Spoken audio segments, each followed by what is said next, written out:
Bonjour et bienvenue dans cette émission Secret du patrimoine. Aujourd'hui, nous sommes dans la merveilleuse, remarquable commune de Neupré. Savez-vous qu'elle existe depuis 77, nous sommes en Belgique, en province de Liège.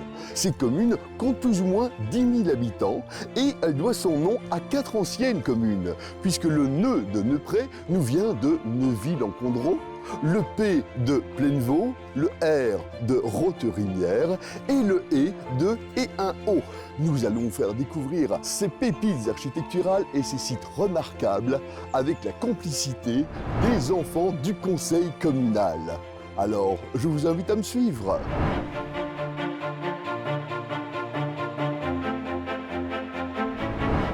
Nous voici devant le splendide château d'Anglebermont. Éloigné de tout habitat et implanté à mi-pente, ce château doit ses origines au XVIIe siècle. Pour en savoir plus, plongeons-nous dans quelques histoires familiales.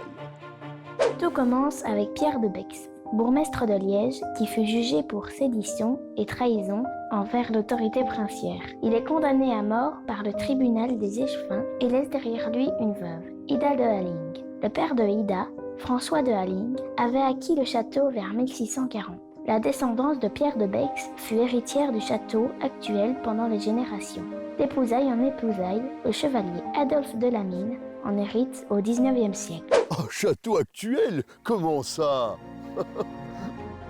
Monsieur Bernati, vous êtes à l'emplacement où il y avait un grand château. Ah bon?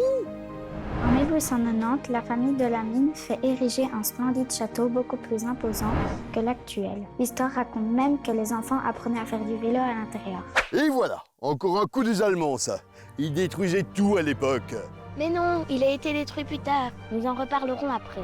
Pendant la Seconde Guerre mondiale, un bombardier américain est tombé le 24 décembre 1944 à proximité des étangs plus bas dans la forêt du château. Sur 10 aviateurs, 4 sont morts dans l'accident. Je me souviens très bien de la destruction de ce second château. C'est à cause d'un grippin.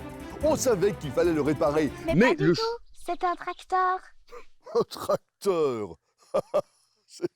En fait, fin des années 50, le chevalier de la Mine, avec son tracteur, entame la destruction du château, car pour pouvoir garder financièrement le château actuel qui était plus viable, il devait malheureusement faire ça. En tout cas, ce château reste splendide et très bien entretenu par les propriétaires actuels. En tout cas, un grand merci à Olivia et Noah, mes petits stagiaires du Conseil communal des enfants de Neupré. Nous nous retrouverons au prochain épisode.